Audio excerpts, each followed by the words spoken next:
नमस्कार दोस्तों, मैं सोनम जैन और आप सभी देख रहे हैं एस जे सोनम चैनल पर आप सभी का स्वागत है। दोस्तों, आज की कहानी है एहसान भाग 2। यदि आप सभी को मेरे द्वारा लिखी गई यह कहानी पसंद आए तो चैनल को सब्सक्राइब जरूर कर लीजिएगा, क्योंकि जब भी मैं लेकर आऊँ नई नई कहानियाँ तो आप सभी को पता चल सके। और पास में जो बेल आइकन का बटन है उसे प्रेस करना बिल्कुल ना भूलिए, क्योंकि उसी से आप सभी को मिलेगी नोटिफिकेशन मेरी की कहानी कब चैनल पर आ रही है। वीडियो को लाइक जरूर कर दीजिएगा, क्योंकि आप जानते हैं जब आप करते हैं वीडियो को लाइक तो मुझे मिलती है नई नई कहानियाँ देखने के लिए प्रेरणा। और हाँ, कहानी को अपनों के साथ शेयर करना बिल्कुल ना भूलें। तो चलिए कहानी शुरू करते हैं। प्रतिभा, तुम अभी तक तैयार नहीं हुई, जल्दी करो, राजेश प्रतिभा से कहता। तभी प्रतिभा कहती, अरे बाबा, हो रही हूँ ना तैयार, बस 2 मिनट।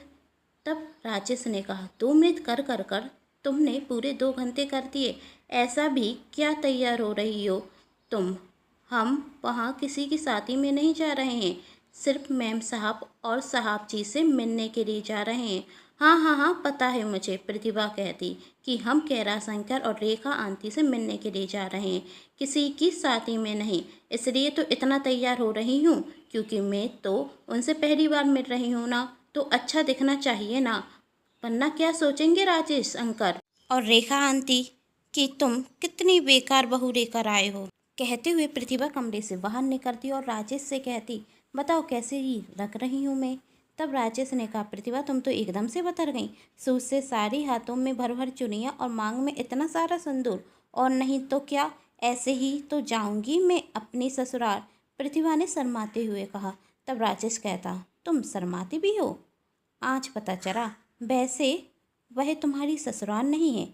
तब प्रतिभा ने कहा, जहाँ तुमने अपना पूरा जीवन बिताया वह मेरी ससुराल हुई ना। यह सुन राजेश शांत खड़ा रहता। तभी प्रतिभा कहती, क्या चुपचाप खड़े हो, अब नहीं चलना, देर नहीं हो रही। बस जब हम लड़कियां तैयार होती हैं ना, तभी तुम लड़कों को जलती रहती है। कहते हुए प्रतिभा ने अपने हाथ में एक टिफिन लिया। तब राजेश कहता, इसमें क्या है? प्रतिभा कहती, बेसन के लड्डू। तुम ही तो कहते हो निखिल भैया को बेसन के लड्डू बहुत पसंद हैं। वैसे पसंद तो मुझे भी हैं, राजेश ने कहा, लेकिन तुमने मुझे खाने के लिए नहीं दिए। यदि तुम्हें देती ना तो पूरे ख़त्म हो जाते, और मैंने बड़ी मेहनत से बनाए हैं, प्रतिभा ने कहा। और सिर्फ बेसन के लड्डू नहीं बनाए, कैरा शंकर और रेखा आंटी की भी पसंद की मिठाई बनाई है। और मेरी पसंद का क्या बनाया है? राजेश ने पूछा, जो बच जाए वह तुम खा लेना। कहते हुए प्रतिभा बाहर चली जाती और राजेश भी मुस्कुराते हुए बाहर चला जाता। राजेश और प्रतिभा कार में बैठते और निकल जाते कैलाशी के शहर की तरफ। राजेश प्रतिभा को अपने पुराने किस्से सुना रहा था। तभी वह प्रतिभा से कहता, कितनी अजीब बात है ना प्रतिभा, जिनसे मेरा कोई नाता नहीं, उन्होंने मुझे सहारा दिया, पढ़ाया लिखाया और मुझे इस लायक बनाया कि आज मैं एक अच्छी नौकरी कर रहा हूँ। मेरे पास घर है, गाड़ी है, सब कुछ है। और जिनसे मेरा नाता था, जिसे मैं अपनी माँ कहता था, उन्होंने मुझे धक्के मारकर घर से बाहर निकाल दिया था। माँ तो माँ होती है ना, चाहे वह सकी हो या सौतेरी, लेकिन उन्होंने कभी भी मुझे प्यार नहीं किया। प्यार किया तो सिर्फ अपने बेटे रवि से, लेकिन माँ का दिल तो बहुत बड़ा होता है ना, तो उन्होंने सिर्फ अपने बेटे से ही प्यार क्यों किया? बेटा तो मैं भी उनका था।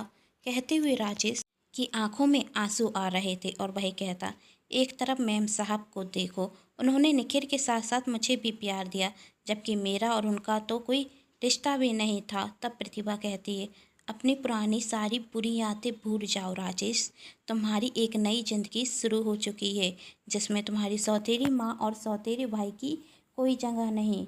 नहीं प्रतिभा, राजेश ने कहा, मेरी सौतेली माँ मुझे याद करे या ना करे, लेकिन मैं उन्हें नहीं भूल सकता। प्रतिभा राजेश को गौर से देख रही थी और देख रही थी कितना दर्द थे इसकी आंखों में। थोड़ी देर बात करते करते राजेश कैलाश जी के शहर पहुंच जाता, और जब कैलाश जी के घर के बाहर जाता तो प्रतिभा से कहता, देखना साहब जी और मैम साहब जब मुझे देखेंगे ना तो उनकी खुशी की सीमा नहीं होगी। मैं अभी उन्हें बुलाता हूँ। तब प्रतिभा ने कहा, जल्दी बुलाओ, मुझे भी मिलना है।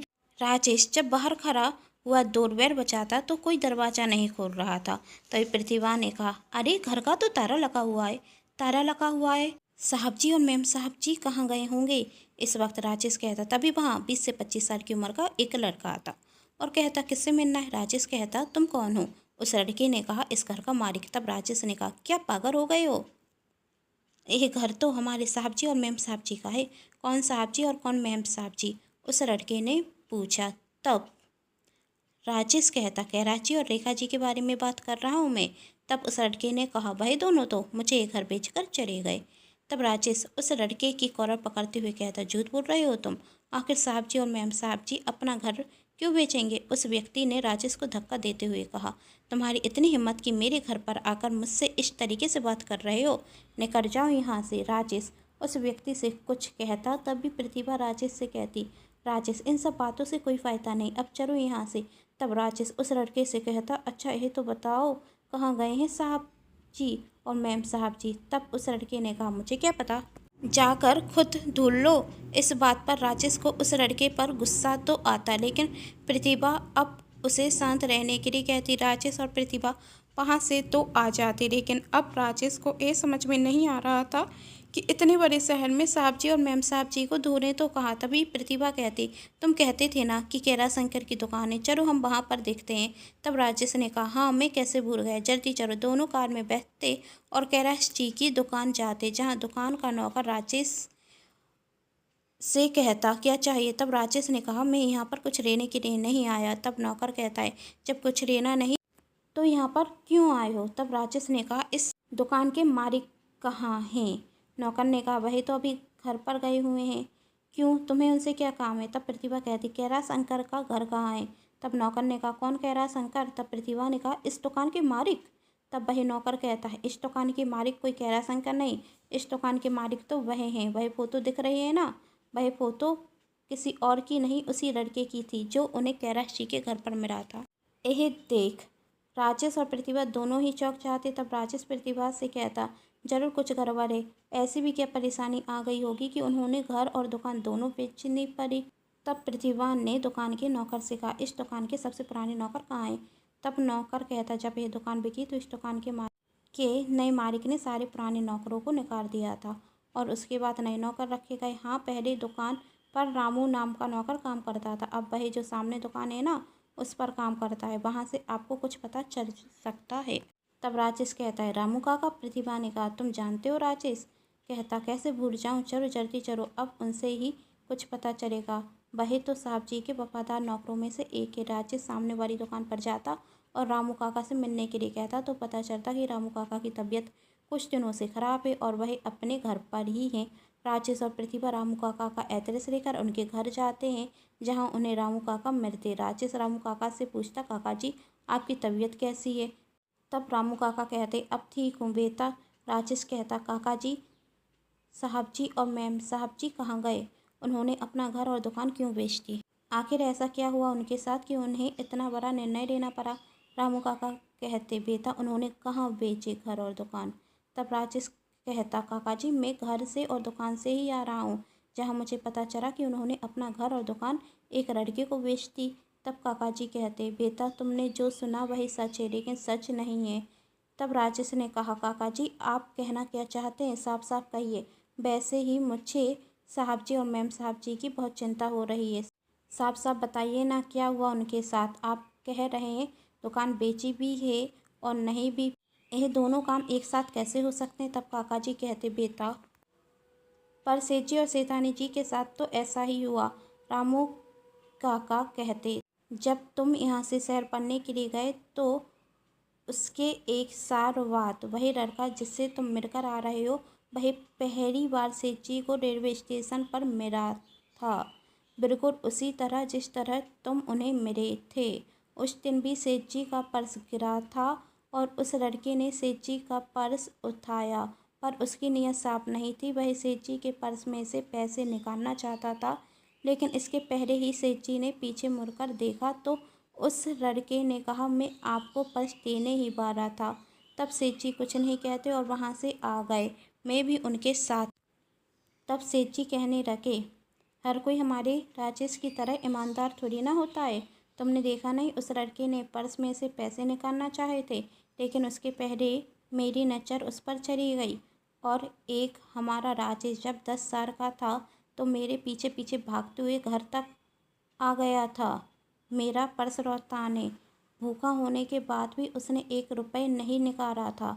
मेरे पर्स में से। मैंने भी कहा, हाँ सेठ जी, राजेश बेटा जैसा ईमानदार बेटा हर किसी का नहीं होता। फिर क्या हुआ? राजेश ने उत्सुकतापूर्वक पूछा। तब रामू काका कहते हैं, वहाँ ऑटो ड्राइवर चंदू भी था। तुम तो चंदू को जानते हो ना, जिसने तुम्हें और निखिल को एक्सीडेंट होने के बाद घर पर पहुँचाया था। हाँ, चंदू काका को मैं जानता हूँ, राजेश ने कहा। तो चंदू उस लड़के से कहता है, यदि तू ईमानदारी से पर्स वापस कर देता ना, तो तेरी तो किस्मत बदल जाती। कुछ साल पहले इसी रेलवे स्टेशन पर एक लड़के ने इनका ईमानदारी से पर्स वापस किया था, तो आज उस लड़के की किस्मत बदल गई। सेठ जी ने उसे अपने घर में जगह दी, खाने को दिया और उसको बेचा, और आज वही लड़का बड़े शहर में पढ़ता है। सुना है पढ़ाई पूरी होने के बाद राखों में उसकी नौकरी लग जाएगी। उस लड़के के दिन फिर गए। सेठ जी बहुत अच्छे से समझते हैं कौन ईमानदार है और कौन नहीं। ईमानदारों के लिए तो सेठ जी के दरवाजे हमेशा खुले हुए हैं, लेकिन जो बेईमान हैं उनसे सेठ जी को बहुत नफरत है। बस यही सुन उस लड़के की नीयत खराब हो गई और उसने सेठ जी का पीछा करना शुरू कर दिया। और एक दिन सेठ जी रास्ते से जा रहे थे, तभी वही लड़का सेठ जी का हाथ पकड़ते हुए कहता, अरे साहब जी, आप क्या कर रहे हैं? यदि केले के छिलके पर आपका पैर पड़ जाता तो आप तो फिसल कर गिर जाते। तब सेठ जी ने कहा, तुम तो वही लड़के हो ना? हाँ साहब जी, मैं वही लड़का हूँ जो आपके पर्स से पैसे चोरी कर रहा था। मुझे मेरी गलती का एहसास है, मुझे ऐसा नहीं करना चाहिए था, लेकिन जब इंसान की मजबूरी होती है ना, तो वह ऐसे काम करने पर मजबूर हो जाता है। सेठ जी ने पूछा, क्या मजबूरी थी तुम्हारी कि तुम्हें चोरी करनी पड़ी? अच्छे खासे नौजवान हो, मेहनत कर कर पैसे नहीं कमा सकते? तब उस लड़के ने कहा, मेहनत करने के लिए काम भी तो होना चाहिए साहब जी। मेरी माँ बीमार है, उनके इलाज के लिए हर महीने मुझे पैसे बेचने पड़ते हैं, और आप तो जानते ही हैं, इस महंगाई के दौर पर इंसान के पास यदि कोई काम ना हो तो वह खुद का तो खर्च चला नहीं सकता। फिर बीमार माँ के खर्च के लिए पैसे कहाँ से भेजूं?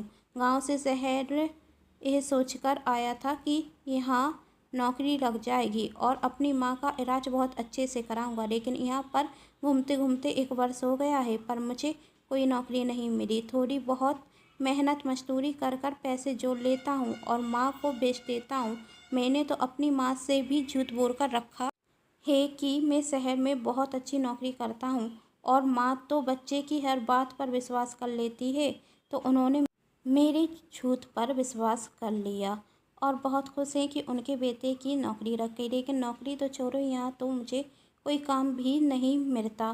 कभी रेलवे स्टेशन पर कुली का काम कर लेता हूँ, तो कभी किसी का बोझ उठा लेता हूँ। यहाँ का सामान वहाँ रख देता हूँ, उससे ही 2-4 पैसे मिल जाते हैं। और जब आपका पर्स मेरे हाथ में आया तो मेरे मन ने कहा, बहुत पैसे वाला होगा यह इंसान, इसे क्या फ़र्क पड़ेगा, लेकिन तू रख लेगा तो तेरी बीमार माँ का इलाज हो जाएगा। इसलिए उसमें से कुछ पैसे निकालना चाह रहा था, जो मेरी ज़िंदगी की सबसे बड़ी गलती है। अच्छा हुआ साहब जी कि आपने देख लिया। यदि माँ को पता चलता कि मैंने चोरी की है तो वह तो मेरी कभी शक्ल तक ना देखती। इस अनजान शहर में मेरा अपना है कौन जो मुझे नौकरी दे? तब सेठ जी ने कहा, मेहनत करो और कोशिश करो, नौकरी तुम्हें बहुत जल्द मिल जाएगी। कहते हुए सेठ जी वहाँ से आ जाते। तब उस लड़के को मन ही मन बहुत गुस्सा आता। बेचारे ने बहुत मेहनत की थी, सेठ जी का पीछा कम से कम 1 महीने से कर रहा होगा, लेकिन सारी मेहनत पर पानी फिर गया। उसे लगा कि सेठ जी राजेश की तरह उसे भी अपनी दुकान पर नौकरी दे देंगे, पर सेठ जी उसे नौकरी नहीं देते। मैंने पूछा भी, सेठ जी नौकरी क्यों नहीं दी? तब सेठ जी ने कहा, हर कोई राजेश नहीं होता कि मैं राह चलते हुए किसी को भी नौकरी दे दूँ। इतनी तो समझ है मुझ में, क्या पता ये लड़का झूठ बोल रहा हो।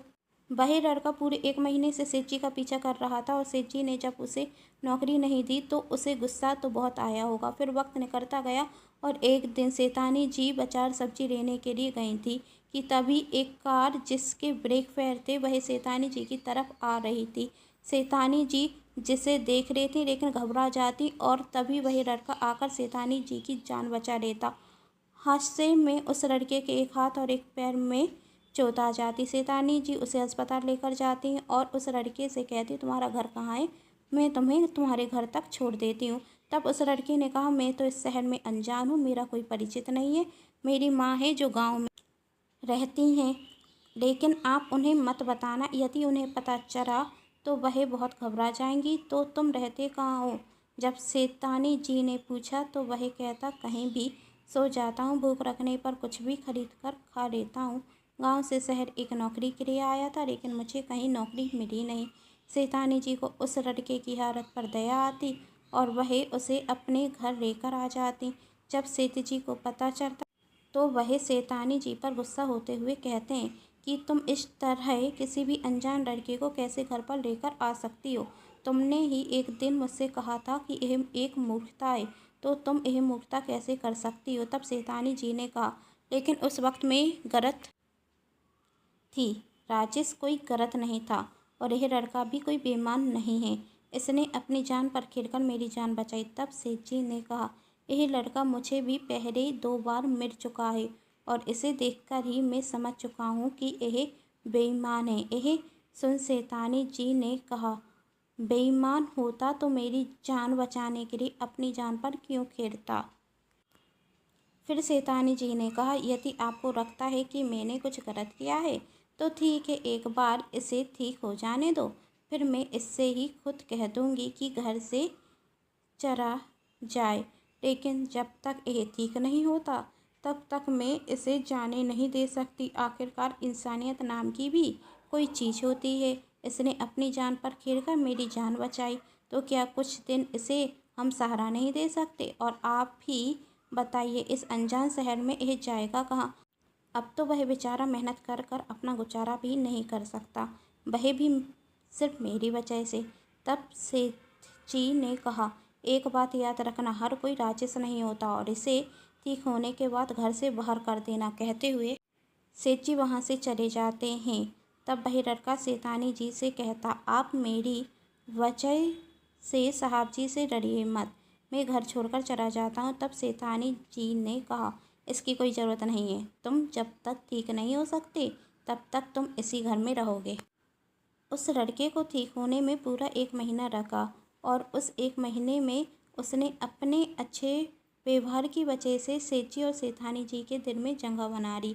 एक दिन शैतानी जी सेठ जी से कहती हैं, मुझे नहीं लगता यह लड़का गलत है, आप इसे अपनी दुकान पर नौकरी दे दीजिए ना। सेठ जी शैतानी जी की बात मान जाते और उसे दुकान पर नौकरी दे देते और अब वह लड़का उनके घर पर किराएदार बनकर रहने लगा। हर महीने किराया भी समय पर देता। इस तरह 1 वर्ष निकल गया। अब सेठ जी शैतानी जी को उस लड़के पर पूरा विश्वास हो गया और अब वह घर के छोटे मोटे काम भी करने लगा। निखिल भी बड़ा हो चुका था, वह दूसरे शहर चला गया था अपनी आगे की पढ़ाई करने के लिए। और अब वह लड़का धीरे धीरे वह लड़का सेठ जी और शैतानी जी के दिल में जगह बनाने लगा। घर के छोटे मोटे काम करने लगा, कभी सब्जी लेकर आता है, राशन का कोई भी सामान मंगाना हो तो वह ही लेकर आता है। घर के छोटे बड़े हर काम अब वह करने लगा। एक दिन शैतानी जी कहती, नौकर ना जाने कहाँ चला गया, बिजली का बिल भी जमा करना है। तब उस लड़के ने कहा, मैं कर देता हूँ ना बिल जमा।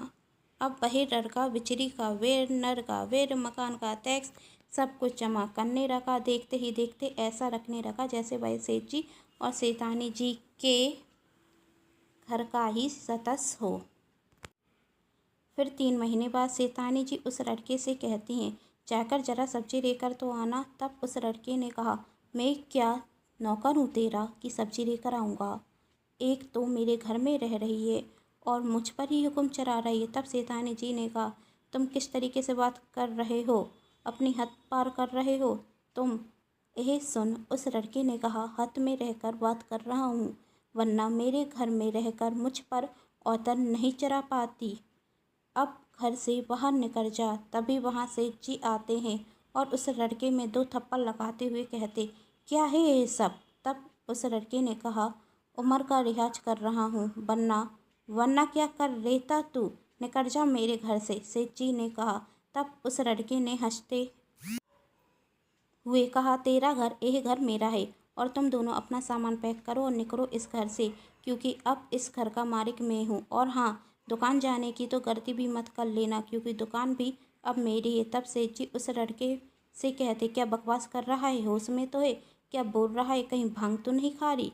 तब वही लड़का सेठ जी को घर और दुकान दोनों के कागज दिखाते हुए कहता, अब विश्वास हुआ या अब भी मेरी बात पर विश्वास नहीं, अब जाओ मेरे घर से और दुकान से, समझ गए ना। सेठ जी और सेठानी जी क्या करते, वही अपना सामान पैक कर कर वहाँ से चले जाते हैं। तब राजेश ने कहा, कहाँ गए साहब जी और मैम साहब जी, और आखिरकार उस लड़के ने वही घर और दुकान अपने नाम कैसे कराई, और आखिर कौन है वही लड़का और किस गांव का है, बताता हूँ, रामू काका ने कहा। यदि आप सभी भी राजेश के सवालों के जवाब जानना चाहते हैं तो कहानी के आगे के भाग को जरूर देखिएगा। आखिरकार कहाँ गए थे कैलाश जी और रेखा जी, कौन था वही लड़का, और आखिर किस तरह उस लड़के ने सेठ जी और रेखा जी का घर और दुकान अपने नाम कराई। जानने के लिए कहानी के साथ बने रहें और कहानी का अगला भाग जरूर देखें, जिसके लिए कर लीजिए चैनल को सब्सक्राइब, क्योंकि जब भी मैं लेकर आऊँ इस कहानी का नया भाग तो आप सभी को पता चल सके। उम्मीद करती हूँ आप सभी को मेरे द्वारा लिखी गई ये कहानी पसंद आई होगी। पसंद आ रही है तो अपनों के साथ शेयर कर दीजिएगा, वीडियो को लाइक कीजिएगा और चैनल को सब्सक्राइब करना बिल्कुल ना भूलें, क्योंकि इस चैनल पर मिलती रहती है हर दिन एक नई कहानी देखने के लिए। कहानी का अगला भाग देखना चाहते हैं तो नीचे कमेंट बॉक्स में ज़रूर बताइएगा कि आप सभी को ये कहानी कैसी लग रही है। Thanks for watching.